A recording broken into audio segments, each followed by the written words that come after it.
The West Midlands. One region, many futures.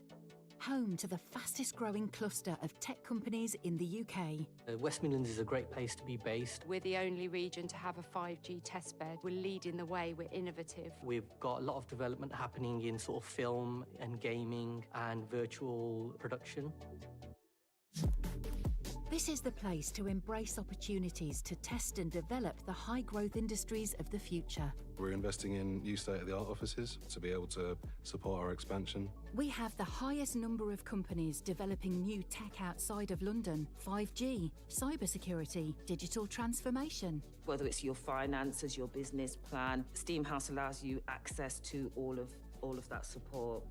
There is a particular focus on the creative digital industry. The West Midlands is home to 25% of the UK's game market output. Over 3,000 gaming development professionals with a bank of transferable skills. Leamington is one of the big hubs for games development in the UK. When we're recruiting, people see it as a really attractive place to come and live. Our central location.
Please welcome the NCSC's Director of Operations, Paul Chichester, MBE, to host our closing panel for Cyber UK 2024.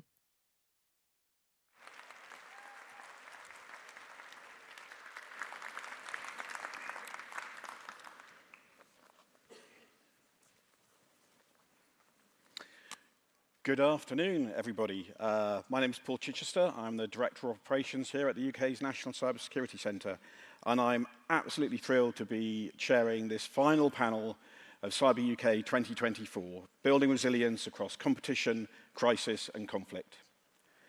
I've got a fantastic expert panel with me this afternoon. And so to introduce them, we've got Emilia Probasco, who's a Senior Fellow at the Centre for Security and Emerging Technology. We have Dmitry Alpopovich, Chairman of Silverado Policy Accelerator. We have Air Vice Marshal Tim Neal-Hopes from the UK's National Cyber Force. We have Sarah Armstrong-Smith, who's a Chief Security Advisor at Microsoft.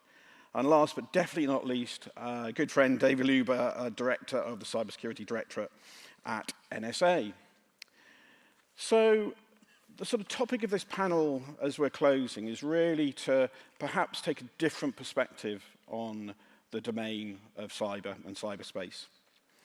Over the last few years, we've seen states start to operate and look to achieve strategic effect in that domain. Obviously, that goes back a long, long time in seeing states trying to do that. But I think in the last few years, we've really seen that play out in the real sort of geopolitical crises and conflict that unfortunately and sadly we are seeing play out around the world. What we've also seen is industry playing a really important part in that. And perhaps that's probably one of the real differences over the last couple of years.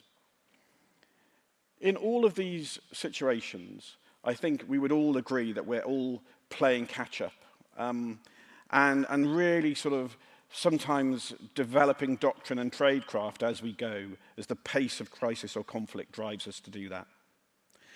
So this afternoon, we really want to reflect back on that, ask some difficult questions, get hopefully some interesting views back. And really look forward as well about how those threats and how those operations that both we and our adversaries potentially are conducting in this domain, how they will adapt in future crisis and conflict. Where always we hope we won't find ourselves in those situations, but we always need to make sure we're prepared. So the first sort of topic that we're going to sort of look at, and really start looking back before we really end up into the future. And I'm going to sort of turn to Dimitri first. And Dimitri, what do you think sort of the Ukraine conflict has taught us so far about how effective cyber operations are in crisis and conflict? Well, thanks for having me. You know, the conflict is coming up on 2.5-year anniversary since at least the full-scale invasion, and there are a couple of really interesting lessons I think we can draw from it. One, and you know, I spent a lot of my time focused on analysis of all aspects of the war, both kinetic, EW, and cyber. And it's amazing how, on the other fronts of this conflict, the evolution has been very, very rapid. And particularly on the EW front, things change on an almost daily basis when it comes to particularly autonomous warfare and ability to jam frequencies, shift frequencies, and the like. On cyber, it is a much more slow evolution, which is really remarkable, particularly because the Russians have started out in a fairly bad way, going after many non-strategic targets. The one that was very strategic was, of course, the Viasat hack that took out some of the comms that the Ukrainians were using, SATCOMs, initially in the war, but of course they weren't able to do it in a coordinated fashion with a combined arms offensive to actually take advantage of the fact that some of the comms were down and achieve a tactical or strategic advantage on the battlefield. But many of the other targets were just targets of opportunity. They were going after toy stores. They were going after anything that sort of wasn't bolted down just to, you know, get notches up on the wall that we took something down versus actually having a real effect. But in some ways, when you look at what's happening now, it's sort of back to the future, because a lot of what's going on is back to traditional espionage and moving away from these overt destructive operations to actually collect intelligence, particularly on military targets, and being able to process it fairly rapidly in order to use it on the battlefield. And again, I'm speaking mostly from the Russian perspective, but going after Ukrainian military systems, classified and unclassified networks, and then integrating their cyber forces from the GRU with frontline units so that they can immediately pass on the intelligence to commanders on the ground to use against targets that they identify through cyber activity.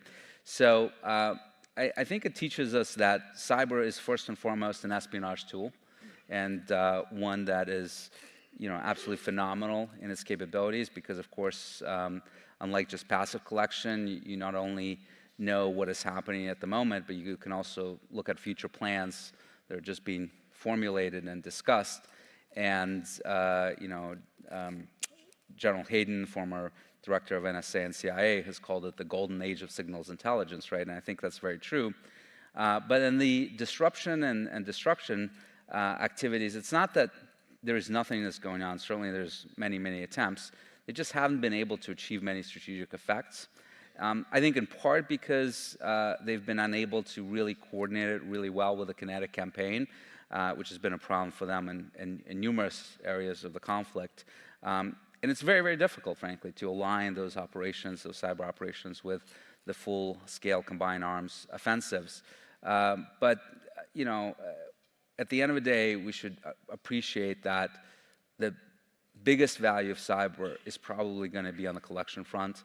And if you can use it rapidly to achieve tactical or strategic success on the battlefield, that's where you can get the most bang for your buck. Yeah, thank you. And I think for those that were listening to the panel and plenary yesterday, Harry Coker very much sort of echoed that and said that, you know, there was definitely sort of a battlefield advantage that Russia had taken those espionage operations, and I think, yeah, that's starting to reflect. Tim and then maybe Dave, I think, so as representatives of sort of national forces, if you like, or sort of people who are attacking and defending in this domain or conducting operations. Tim, I wonder if you can sort of say first what you've sort of taken so far from the different phases that we've seen.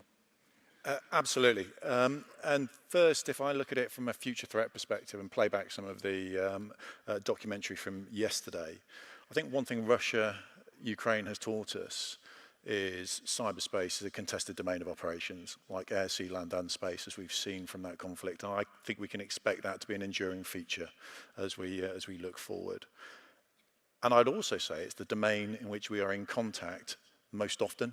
It's on a daily basis. You can expect to be contested in cyberspace, effectively in competition mode, in crisis mode, and in conflict, as we're seeing in Russia-Ukraine. So that demands that we who command forces or are trying to protect cyberspace need to be postured to operate on a daily basis at the tempo of operations that our adversary is going to bring to us. So that would be the first thing that I would flag. The second piece is, again, reflecting on the number of actors. It's very easy to focus in on solely Russia-Ukraine, and it's also quite dangerous in terms of focusing solely on the lessons of Russia-Ukraine, because the Russians have learnt and adapted as they've gone. Hence, you see that shift perhaps towards intelligence rather than necessarily trying to deliver effect. It'd be really interesting to consider from a counterfactual world, if we hadn't put all that preparedness in place ahead of the events of 2022, would we be taking a very different lesson away from that side of the house? But the number of actors and the number of actors of learning has gone up there as well. So that demands agility and constant focus where we're going.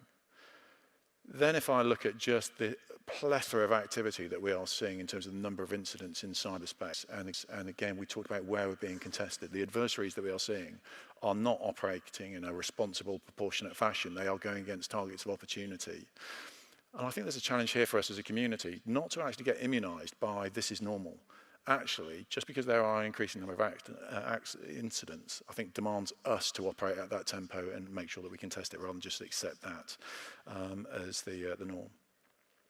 I'd also like to reflect on future technology, and I've heard a few sort of bits of language that have been used over the last sort of couple of days. The internet is broken. Artificial intelligence being talked about as a technology, almost as an autonomous thing. Tech debt. I think there's a lesson for us all to take away that technology isn't independent. It's used by humans, designed by humans. We choose where to operate in and through cyberspace. And if we lose focus of our responsibility in actually policing that and securing it, I think we've got a real challenge. So yes, tech is important, but it's how humans use that technology. And that takes me on to sort of what are the lessons for me and for us in terms of future action. Firstly, I would say Russia-Ukraine's taught us collaborative action, collective action. Secondly, it's given us a temporal element to it. It's collective action in advance. It's the planning piece. Would we be able to execute a Russia-Ukraine support piece now for another crisis? Have we got those plans in place? The plans might not be perfect, but there is a power in the planning, building those relationships and expecting who's going to be there at our left and right to support alongside us. And then the final piece I would say is there is still something in getting the basics right. And we talk about the needle in the haystack. Firstly, remove as many needles as you can from your own haystack. And secondly, make the adversary move as much hay as they possibly can in finding those needles that are out there. If you do that, you're disrupting the adversary, you're denying them because they're consuming their own resources there. So just make it hard. So I think they'd be the lessons that I would take away. Thank you. And David, I mean, obviously sort of being a senior leader in, arguably the world's leading cryptologic agency. How do you sort of view the sort of conflict, and what have you taken away from that? Well, I think Dimitri and Harry also, noted the shift from attack to espionage, and obviously that espionage just doesn't happen in Ukraine. Also, we have to watch the neighboring countries that are supporting Ukraine, movement of material and other things into Ukraine. So we have to keep a close eye on that. I think we also have to note the resiliency of the Ukrainians. They know how to do incident response. They took resiliency into context prior to the invasion by moving data outside of the country into cloud environments. Also, other Western technology was brought in to help augment and fill in those gaps from the Viasat activity, and I think that was a real strategic surprise for the Russians. They did not expect the world to come in and support Ukraine the way they did. So when you look at the various technology stacks that have been brought in to help support resiliency and cybersecurity in Ukraine, it is placing pressure back on Russia as they try and conduct additional espionage activity. So I think it's really important for us to continue to focus in sharing insights with the Ukrainians, sharing technology, and also driving that higher level of security that will frustrate the Russians in any of their future espionage activities. So, thank you. So, Sarah, I was sort of picking up the tech debt word that you sort of pulled the thread there. Sarah, you advise some of the sort of world-leading companies. That's obviously, I'm sure, a conversation you have. But in this kind of conflict as well, is that something that they start to realise that all of a sudden tech debt becomes a big debt? And I'm sort of interested in your reflections on some of that. Well, I think it's interesting, really, when we talk about actually the importance of security foundations, and people might call it security hygiene. It's kind of basic.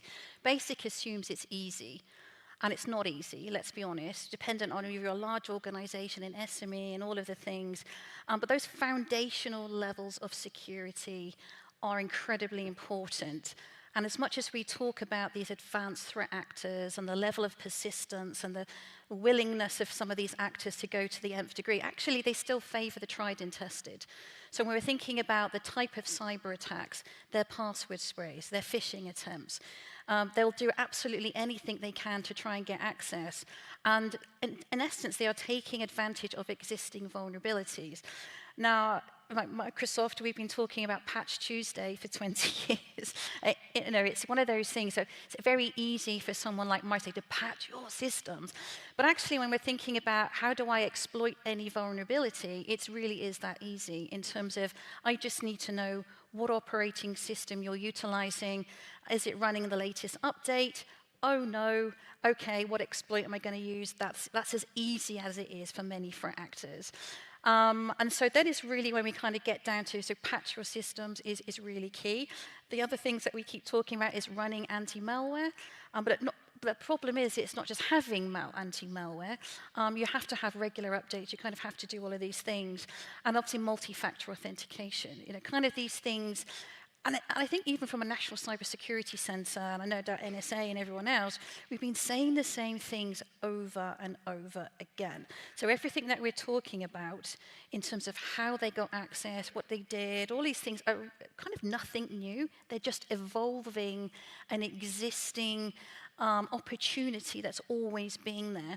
So I think we do have to have a very good hard look at ourselves as an industry and ask ourselves what isn't working. Because something isn't working when we're talking about the size and impact of these cyber threats. And I think the challenge that we're seeing is what makes it really no longer are we just talking about how to protect individuals and organizations. We're in the realm of protecting nations. And that's an incredible, it's a humbling thing to think about, is the magnitude of that. But I think it really kind of comes down to how do we educate, how do we help the small enterprises, and how do we almost kind of incentivize companies to do the right thing. And I think a lot of the time we utilize the stick. So if you don't do this, you're going to get fined. You're not going to be able to get insurance. You're not going to be able to compete for various work or contracts because you don't have the right level of certifications, you don't have all of these things in place. But ultimately, if you're a small enterprise, that costs a huge amount of money. They don't have the capability, they don't have the resources. So collectively, between us, I do think we do have to ask some very difficult questions of ourselves and to say, what is it we need to change ultimately, and how do we kind of help the industry as a whole move forward and kind of protect at scale? Thank you. And I think actually there's a lot of resonance there with what Ollie Whitehouse was saying this morning in terms of sort of where the system is either broken or definitely needs some kind of intervention. And I suppose from that point of view, Emmy, if I can sort of turn to you, I think, so if we lift that up, what are the sort of strategic risks that you think are being created for and by companies who are all of a sudden finding themselves in the midst of a kind of geopolitical conflict and probably not really even realizing they're in it until they are?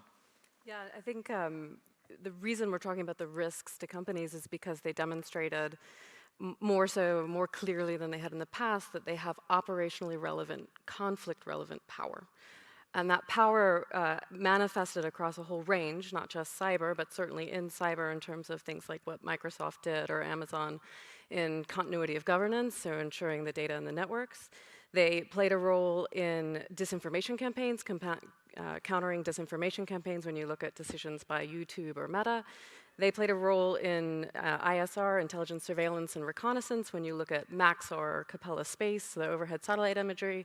They also played a role, as I'm sure everyone saw, in command and control, when you looked at Starlink. And they were tremendously powerful. They certainly had an important role in the early days of the conflict.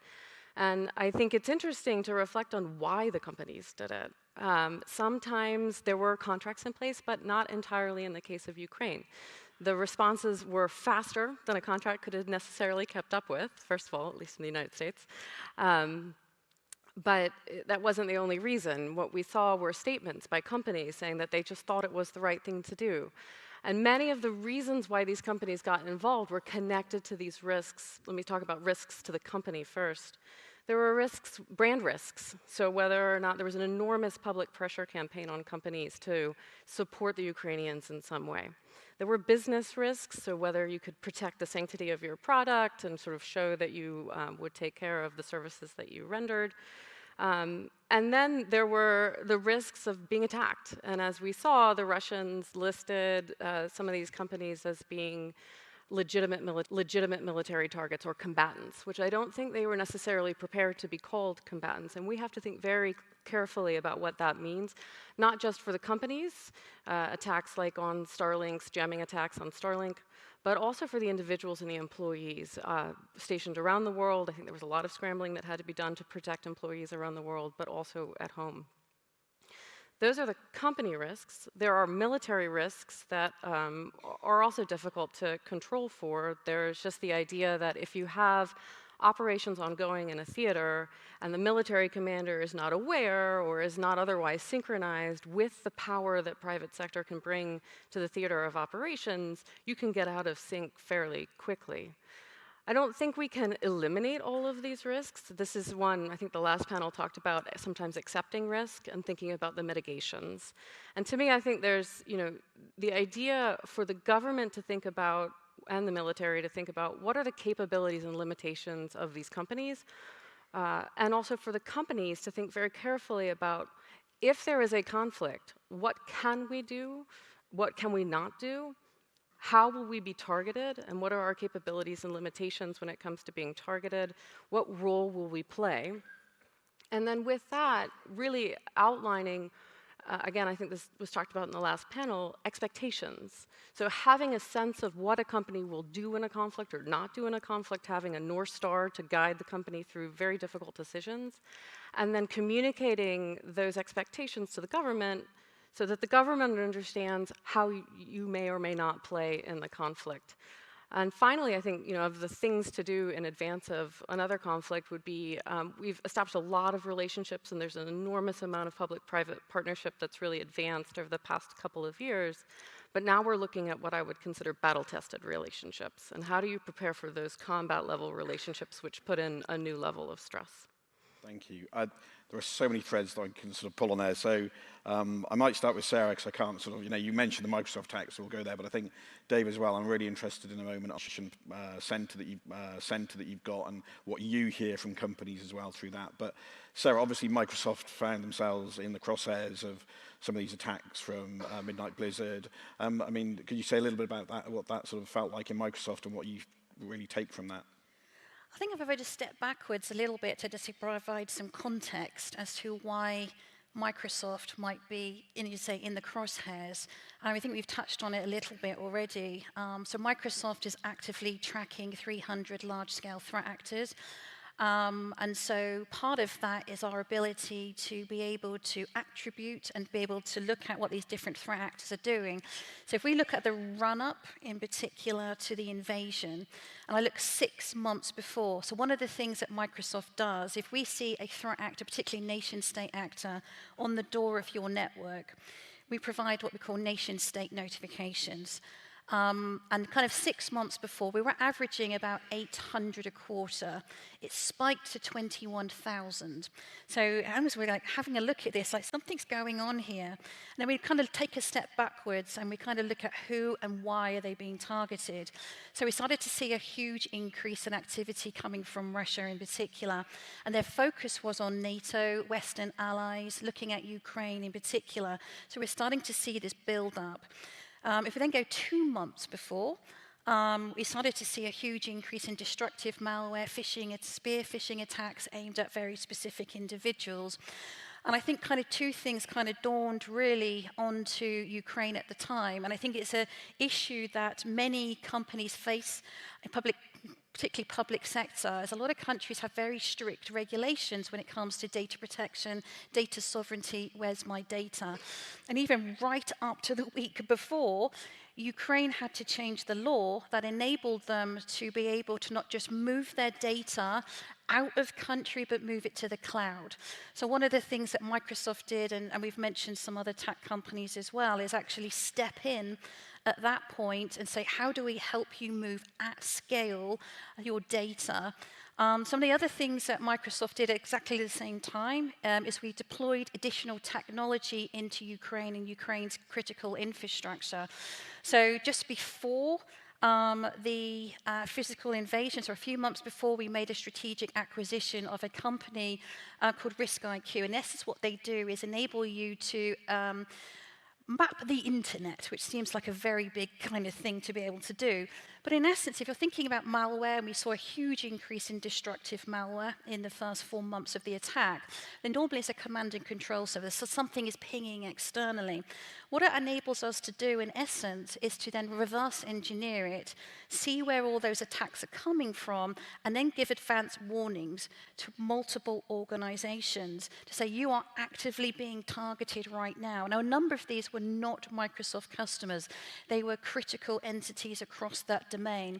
And the other thing, this kind of the third bit of technology that we also deployed was anti-malware across multiple different entities. And we've done all of that for free, and we've continued to provide that level of support.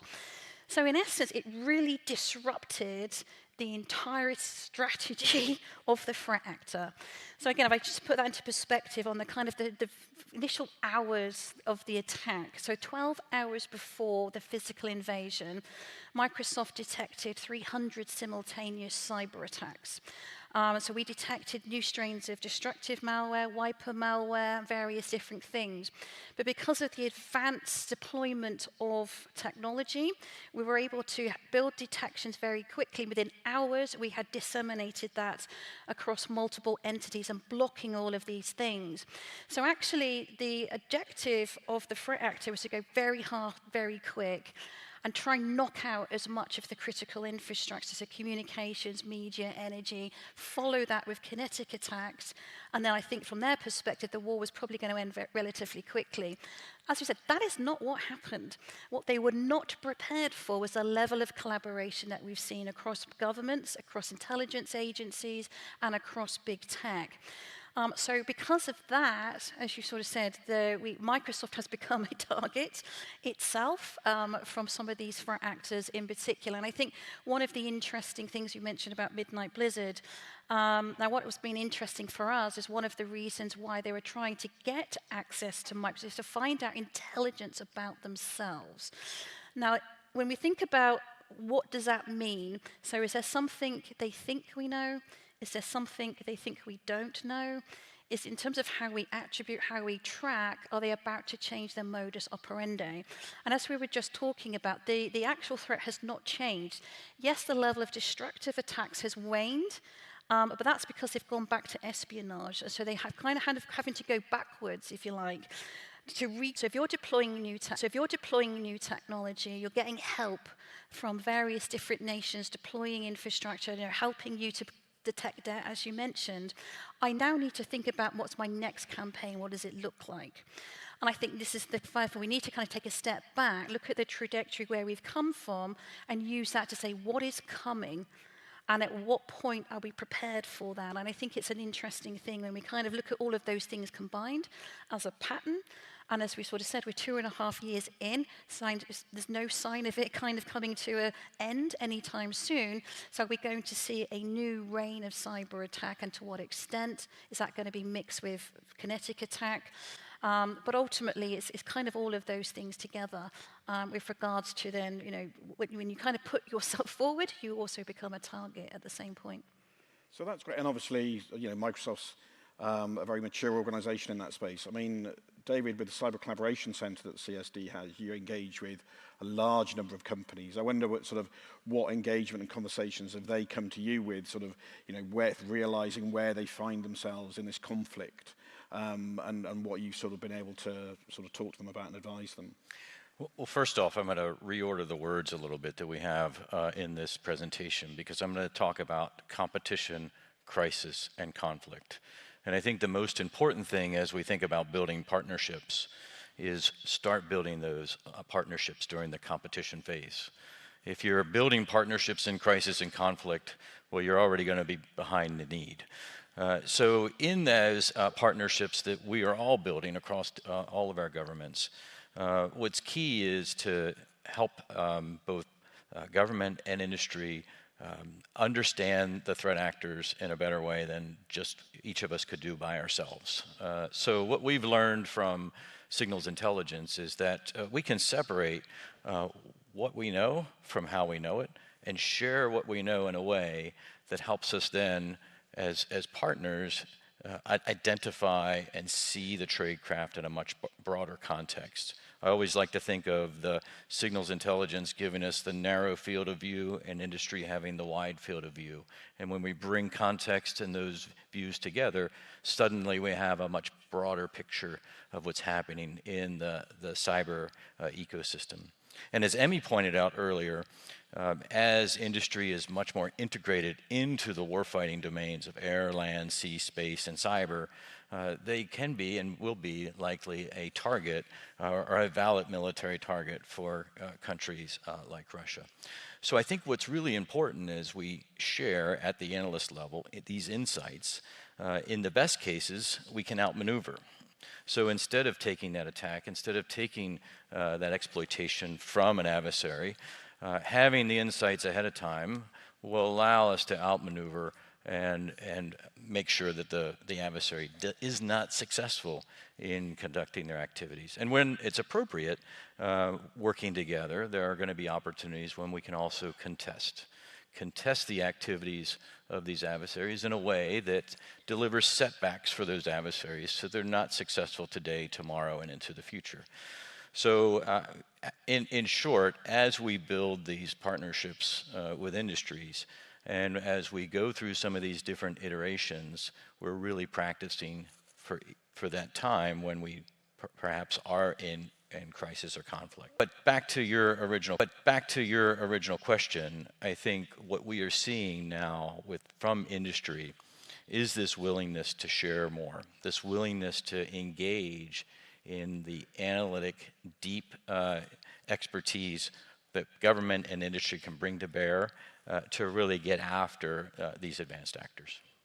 Thank you. And so, Dimitri, I think as somebody, probably out of all of you, I suspect you talk to more countries and more companies than most of us here. So what's your perspective? What do you sense in terms of the picture that Emmy and that we painted really about we need that maturity, we need to be prepared.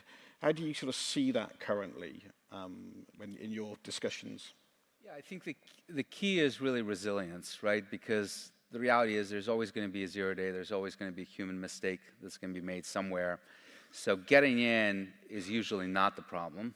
And you've seen that even in the Ukraine conflict, where the Russians have developed a lot of accesses, including into some sensitive networks. But just because you're in doesn't mean that you're going to be successful. And how do you thwart every stage of that kill chain, whether it's preventing exfiltration, whether it's preventing lateral movement, whether it's preventing disruption activities on the network, is where you get the most bang for your buck, quite honestly, on the defensive front. And I still see too many companies, too many countries focused on that.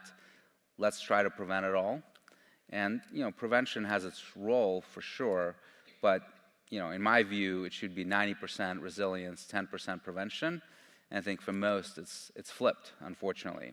And most of these systems are brittle, where if you fail to prevent, then it's sort of the crown jewels are wide open, come and take it, and there's not a lot of defense and depth inside to either identify that intrusion or to prevent it. Still too little focus on hunting, sort of proactively seeking out compromises within networks and ejecting adversaries. That really needs to be much more of a continuous operations cycle, really for everyone, right? Because everyone is now a target. And at the same time, by the way, I just noticed future threat. We're missing an R there on the slide. But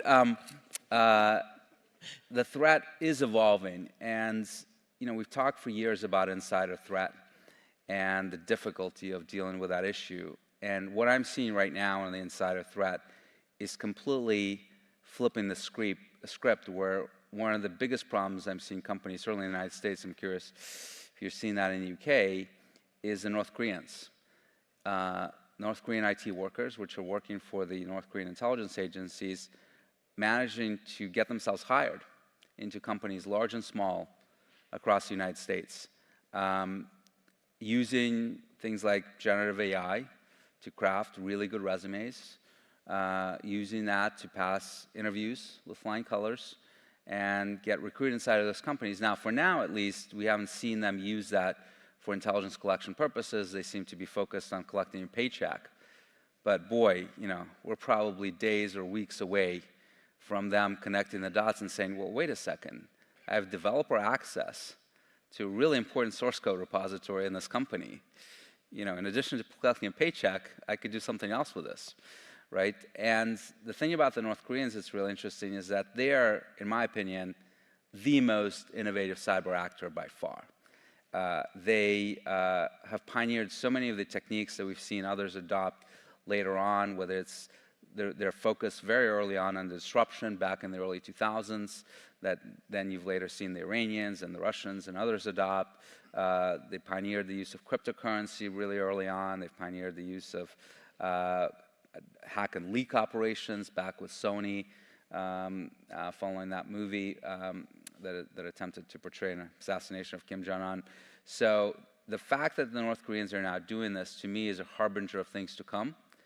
And boy, I'm sure that there are folks sitting in Moscow inside GRU headquarters or SVR headquarters or MSS in China and saying, if the North Koreans can get themselves hired in a big company or a small company, well, maybe we could do the same, right? And the fact that with AI, you can now obfuscate the lack of native English knowledge and really enhance significantly your ability to pass interviews and the like. And following COVID, the trend to remote work, this becomes much, much easier to do. You don't have to show up in person. You get a laptop shipped to you. You can get it done through a mule. You set through that laptop and boom, you're in. Through that laptop and boom, you're in. So, I mean, if it's not already happening, it's about to happen. And I think on a pretty big scale. So all of you need to start thinking about what happens when the employee that you've hired inside your company is actually a foreign intelligence officer. And I think that many are not prepared for that scenario. Thank you. I knew this was happening because I've now got, I keep adding questions to the sort of for the panel. I knew you'd be a panel that sort of caused me that problem, which is kind of the point. So Tim, if I can sort of just turn to you, one of the other threads that Emmy sort of talked about was how cyber commanders, people who ultimately are operating this domain, really what that, the role of industry and others in crisis and conflict. How would you say that sort of calibrates your operational mindset and your approach to what you might be engaged in the future? So I could sum this up in a single word: campaigning. And you've got to take a long stare at the problem set. You've got to take a long stare at the threat actors that you're likely to be going up against. And you've got to work back from what they might be trying to achieve and how you're going to counter it. If you take it from that threat-driven perspective, then suddenly you can bring together and think through who are the coalition of the willing, who are the coalition of the interested, who are the coalition of the potentially affected that I need to be working with. And Dimitri, you talked about in the early days of Russia-Ukraine, whether you saw that synchronization and maneuver between air, sea, land and space. For somebody with a military background, that's absolutely foundational in terms of the 5 domains of operations that we have now. That takes an awful lot of time and effort.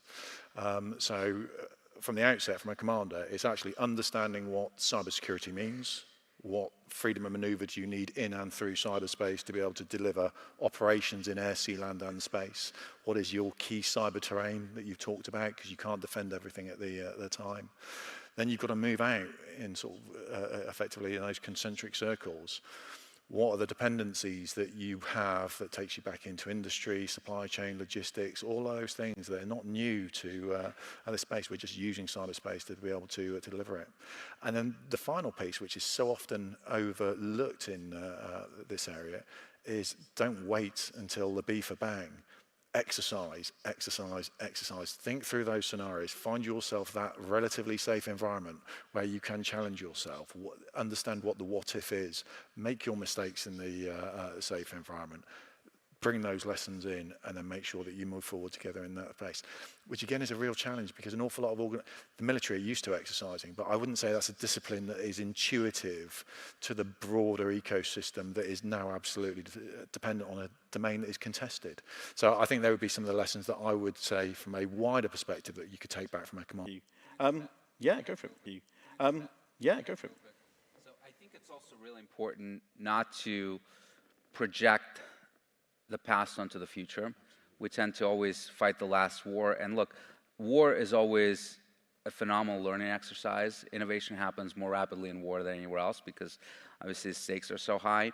So as much as we talk about what's happening today in Ukraine, I think it's really important to underscore that that almost certainly will not be the next conflict. And particularly the conflict that I'm super concerned about, the one I wrote a book about, World on the Brink, that's available for sale tomorrow in this country. National bestseller in the US. That is a conflict with China that I think is coming potentially as soon as 4 years from now, maybe 8 if we're lucky. And that conflict will be very, very different on every level if it comes from the current one, including in cyber. And as much as I've said that cyber is a phenomenal espionage tool, the reality is that when you're dealing with 2 advanced militaries, let's say the United States and China, they do have highly networked weapon systems and platforms that could be vulnerable to cyber disruptions in the way that the Russian and the Ukrainian systems are not. And you can see cyber disruption playing a much bigger role trying to impact logistics, right? So US government, Dave's agency and others talk a lot about Volt Typhoon, this Chinese government-affiliated threat actor that is not doing espionage, but pre-positioning for potential disruption inside US critical infrastructure, regional critical infrastructure, for the purposes of trying to delay potential flow of logistics to the region in the event of conflict. So just because we're not seeing a lot of that activity in Ukraine does not mean that it would not come in a future battlefield. If I could just add on to that a little bit too, and to add on to Dimitri's observations on Volt Typhoon, don't always look at the cyber ecosystem in China as the same as the cyber ecosystem of Russia or even the US or the UK, because if you take a look at the ISOON data that came out, it demonstrated that the ecosystem for the PRC includes the companies, the enabling companies that are part of the actual hacking ecosystem. It's not just the creation of and delivery of tools or capabilities or infrastructures, but they are also part of the hacking operations itself.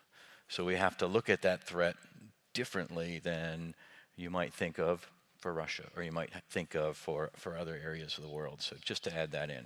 I think that's really good. I was going to say, so I mean, at the start we talked about almost, dare I say, making this up as we go along. That's not the right approach. Clearly, policy should be driving what we do. So, Emmy, I wonder if you sort of, from that perspective, looking ahead rather than back, what do you think some of those challenges are that we need to tackle? Yeah, I think, in the case of Russia, it was Russia-Ukraine, it was a fairly straightforward case. The world united around the idea, most of the world united around the idea of defending Ukraine. And that gave, especially if we go back to how the companies play, wide berth for the companies to start to take action. You had policies lined up with public opinion, with legal actions, and so there was space to maneuver on the part of the companies. That picture gets much harder when we start to look at a conflict with China and Taiwan, where not only, we had pre-positioned infrastructure, strong relationships in the area. We have a different situation, a much more logistically difficult situation in Taiwan. Companies have far more at stake in their relationships with China than they did with Russia. And so... And Taiwan too, yeah, no, but they're in an especially tricky spot when they look at China-Taiwan kind of a scenario. And that goes, again, for people, it goes for infrastructure, there are important research relationships. So this isn't to say, and I think it's somewhat popular to think, oh, de-risk and decouple and sort of let these companies decouple from China. I don't know that that's realizing relationships that exist. And companies can hold both sides to account, especially when it comes, as we've seen in disinformation campaigns. But it will be much more difficult in a China-Taiwan scenario. And I think that's before we really enter in AI and kind of where AI how that might play differently. We're in the early days of Ukraine, we were still in the early days of generative AI. Now we're in a different scenario and it'll get used and deployed in a different way. So I think, sorry if I might turn to you. So obviously sort of, again, we've talked about, sort of you talking to companies almost retrospectively, looking to future crisis and conflict. What do you think the key challenges for you and, those companies are? Well, I think we've already talked about it quite a lot, and reflecting even back to the opening plenary yesterday, the role of technology and how technology is also influencing the ability for actors to scale. So I just want to talk a little bit about the AI, and I think we can't avoid it, so apologies, I'm going to talk about it. But I'm going to start from how those threat actors are utilizing Gen AI in particular to amplify their attacks. So we talked about the big four. So I talk about Russia in particular, what we've seen, they're utilizing large language models, off-the-shelf large language models to do their reconnaissance. So with regards to, we talked about the attack on Viasat, one of the what the attacks they did 1 hour before the invasion. They are still learning about satellite communications. They're still trying to amplify, what do I need to do? How do I attack? If I'm think about that systemic risk, so rather than taking a satellite, satellites or communications at scale. So I think that's been quite interesting. The other thing that we talked about with regards to as technology gets better and better at identifying anomalies and blocking these threats, the threat actors have to learn how to obfuscate what they're doing. We already know a lot of these threat actors, they take their time. They're very slow, they're very methodical. It's the complete opposite from what we see with ransomware operators, hard and fast, get in, get out. So for these threat actors, they have a very specific objective, and they're going to take their time in terms of what they're doing. So what we have seen, if you think about some of the common operating systems, for example, with regards to a lot of companies are utilizing, so they're really trying to understand the operating system, the technology. If I develop this script, how do I automate it? How do I do a lot of these things? So we've seen that consistently across Russia, China, Iran, and North Korea in terms of actually refining their scripting, their automation, speeding up, but hiding in plain sight as well of what they're doing with regards to that. Iran are taking that to the next level in terms of utilizing these large language models to do reconnaissance on their own people in terms of mass surveillance. And we're kind of seeing that kind of a lot when we're kind of thinking about this is, as we sort of said, it's not just about the external threat, it's about how do I monitor what my own people are doing. So the reverse of that, if we then kind of think, okay, so if the adversaries are utilizing this technology for that purposes, how do we spin it on its head? So we know that you're utilizing it for reconnaissance. How do we understand at scale what these threat actors are doing? And does this give us an opportunity to see what's coming in the pipeline? So the fact that you're doing reconnaissance on communications and satellites should sort of say, to your point, we need to be prepared for how do we protect? How do we kind of scale out? And if we do have that kind of systemic threat, what are we going to do about it? How do we prepare? We've got to be thinking about this now. The other reverse of that as well, therefore, then, if you're kind of thinking about, if you're trying to hide in plain sight, if you're trying to create scripts, if you're trying to kind of think about how I automate, how do I use the same large language model to find that and to block it, in essence? And I think one of the panelists yesterday morning, they referred to the fact that we feel like we are tipping the balance back into the realm of defenders, but it's a short-term advantage. And I think the difference is why we feel that is ultimately comes down to the level of collaboration that we've spoken about, because we have more collaboration, more data, more intelligence, and better partnerships.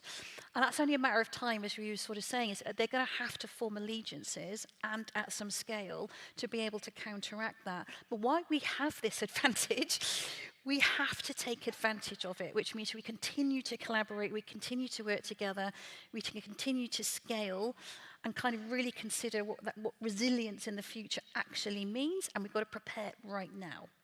Thank you. So Dimitri, we've known each other a long time, and you are generally annoyingly prescient in terms of sort of looking to the future.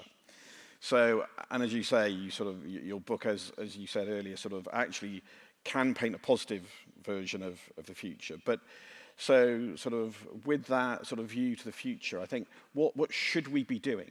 How do we avoid some of these things? What would you say? Because, that prescience in the past, my experience is, you can paint that picture, but you're very good at coming up with solutions. So what do you think we should be doing? Look, on the geopolitical front, everyone should be concerned about geopolitics. As the phrase goes, you may not be interested in geopolitics, but geopolitics is interested in you, right? You can see this playing out even in the context of the current Middle East crisis, where a water utility in Pennsylvania got hit by Iran because they were using Israeli equipment, right? So nothing to do with the conflict whatsoever, but simply because of the technology choices they've made, they became a target. And those types of things, I think, are going to be more and more prevalent going forward. And how many companies were impacted by not Petya, simply because they had connections or contractors in Ukraine. The Russians weren't trying to target those Western companies; they were trying to target from there back in 2017 and hit so many others. And those types of activities, I think we will see a lot more of going forward. If, God forbid, we do get into conflict with China in the next 4 to 8 years, that will change everything for every single company on the planet. And then you start preparing. I hope I'm wrong this time around and that we can avoid war, but even if there's 1% chance that I'm right, the black swan nature of that probability is such that it can be existential for so many. And if they're not ready, they need to start thinking about how to get ready yesterday. On the cyber front, more specifically, you have to think like an adversary. That I find has been most helpful in my career. That if you put on the hat of the GRU or MSS or ransomware crews and start thinking about how to get inside this organization, how to do damage inside the organization, you can come up with all sorts of scenarios that you can then start pursuing from a theory perspective or hunting perspective, and oftentimes you'll find someone as you pursue these hypotheses. So really important to both plan for it, as Tim said, but also to practice and hunt continuously on those scenarios. And hunting does not mean looking at alerts, right? That's detection. Hunting means developing those hypotheses, taking out a flashlight, walking around the building, looking in every closet, under every desk, and thinking, if you were them, where would you hide? How would you maintain persistence? How would you set up for exfil? And trying to find those places within the network, hopefully shoring them up as you go. But that is really, really crucial. And I think that's where some of the AI capabilities can help to automate a lot of those things, right? I think probably one of the most exciting things on the defensive front, on the AI front, will be vulnerability discovery and how you can automatically tie that into the compilation or building process and remove a lot of those vulnerabilities right off the bat. But the adversaries are going to have those same technologies. And companies that don't adopt it are going to find out that the adversaries are using them a lot faster than you are. There's a couple of threads I'll pull there. Actually, Emmy, if I can come back to you, because I think we've touched on that sort of we need to bridge that policy and operational and technical communities. And actually, they really do need to work together more. I think, from your perspective, how do you think we can work better together? I think, to defeat the adversary in the future, it's going to be a team sport. So from your engagement with those communities, are there any sort of lessons that, we could sort of share here? I mean, I think in general it comes down to understanding. It's still I speak to lots of senior policymakers who aren't in cyber or who aren't in technology, and they desperately want to understand it, but it's challenging.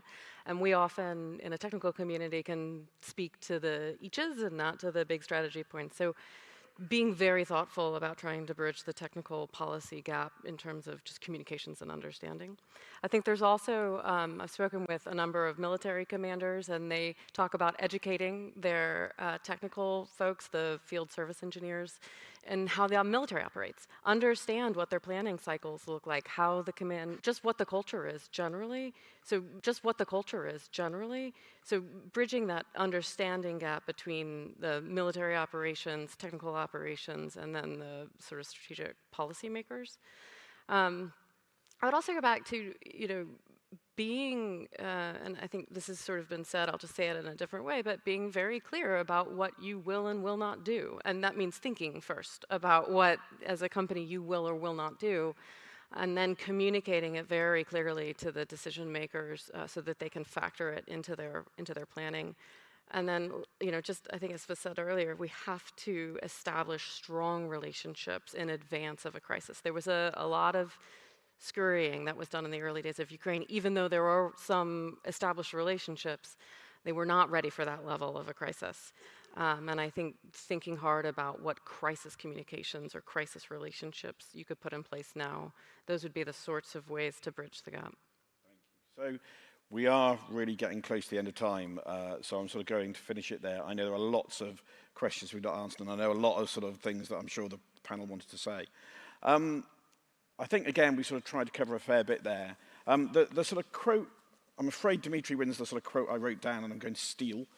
And I think it plays really to the whole tone of the conference, and from the very first day where Anne and Felicity and international colleagues really started to talk about kind of geopolitical environment. And I think so, your comment, Dimitri, you might not care about geopolitics, but politics cares about you and is coming for you. I think that's a really important concept and thought for all of us as network defenders to take away. We cannot take ourselves out of this. We don't get a choice. And I think what that means for us as enterprises, as organizations, and as countries is something that probably sort of really is changing the future landscape for us. So I'm going to finish it there. Thank you so much. An amazing panel. Please thank our panel.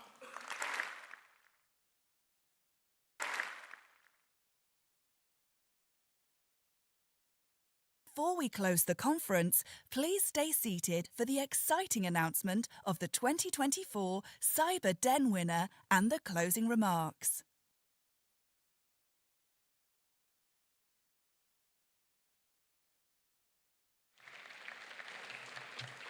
Okay, nearly there, everyone. Hold on, we'll get you home after Felicity. So it's my pleasure to announce both the winner for Cyber Games and also the Cyber Den. So the winner of Cyber Games, and for those who didn't see it, it was a spectacular competition, was Factory Internet-SRV. So congratulations to Factory Internet-SRV.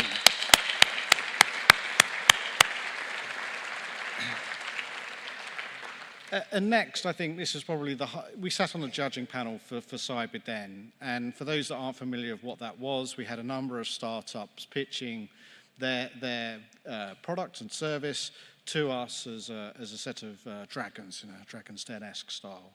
And really, when we look at the spectrum of innovation on show there, we had everything from kind of compare the market of cyber, through to threat intelligence, through to hardware innovation, through to loss discovery, metadata leakage detection, and everything in between.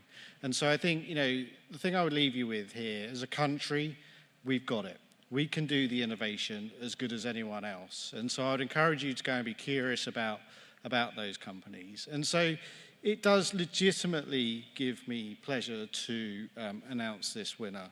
So this winner is solving legitimately tomorrow's problem. And when we think of cybersecurity, one of the problems that we actually have is how we keep our data secure. And one way we can do that is if it is encrypted. So it is my deepest pleasure to announce that Optolysis is the winner of CyberDen 2024, which for those that don't know what it is and may want to, fully homomorphic encryption, hardware accelerated. They're designing the hardware and the software that enables that to become a reality. So Optolysis, congratulations.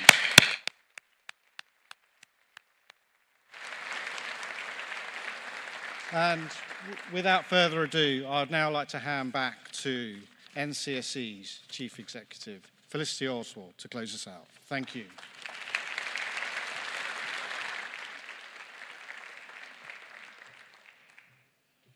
Wow. And here we are at the end of another amazing Cyber UK. I am sure you will all agree that Cyber UK 2024 has been just as inspiring as its predecessors. We have heard from a truly brilliant set of people about a whole host of fascinating topics. We have seen some amazing exhibitions and real wizardry in our technical masterclasses. We have had the opportunity to connect with colleagues and friends and forge new partnerships that we will need in the future. There are two themes that I will be reflecting on in the coming days and weeks in particular. The first is that we must be clear-eyed about the threats and challenges we are facing. Those threats, as we have heard, are many and varied. And we need to double down on our defences. The second is that we are strongest when we come together, especially in light of those very real threats. Over the past 2 days, we have heard from voices across our ecosystem and from all corners of the world. And that diversity of thought, the diversity of background and the diversity of perspective is how we collectively will become greater than the sum of our parts. Just before we close, I would like to thank everyone who has made Cyber UK 2024 such a success. Firstly, thank you to all of our sponsors, especially our lead sponsors, Google Cloud and Akamai. Your support enables us to come together for these very special few days. Thank you to all of our exhibitors. I have seen so much inspirational work when I've wandered around the exhibition and spoken to some visionary people. The team sport of cybersecurity has an incredibly strong starting lineup. Thank you to our speakers and panelists for sharing your thoughts and insights. It has been a real privilege to welcome so many speakers from so many countries around the world. And lastly, this conference would not be possible without the team that thinks about this event 24/7 in the run-up. Thank you to the ICC Birmingham and all your staff. You have looked after us wonderfully. Thank you to Ben and Mark, our brilliant sign language interpreters. Thank you so much to Bray Leno, our fantastic event delivery partner. And thank you to everyone in my staff at the NCSC who have worked so hard across to deliver the whole of the conference. Cyber UK is always a real team effort, with the whole of the organisation playing its part. In particular, I would like to thank our incredible events colleagues, as well as the wider communications team. I genuinely have the best comms team in the world. And finally, most importantly, thank you to all of you for making Cyber UK 2024 a success, both in person and online. I hope you have enjoyed it as much as I have. Ever thinking about the future, though, in the theme of this conference, I am delighted to announce that the location for Cyber UK 2025 will be Manchester. It will be next May in Manchester, so not too far north from here. Thank you again for coming to Cyber UK 2024 here in Birmingham at the heart of the West Midlands.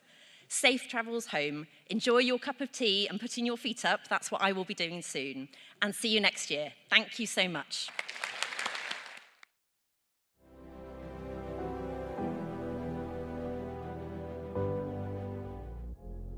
This great city, a modern community, a unique personality, a place with integrity and diversity, and space for creativity. Where students come and never leave, where tourists visit, but not just once, where we work and dance and eat and sing and drink and rest.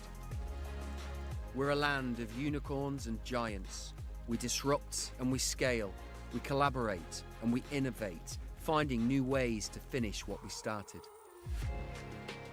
This city is evolving, this ecology is expanding, this economy is thriving, and this melody is rising. This is Manchester. All are welcome. Come join us.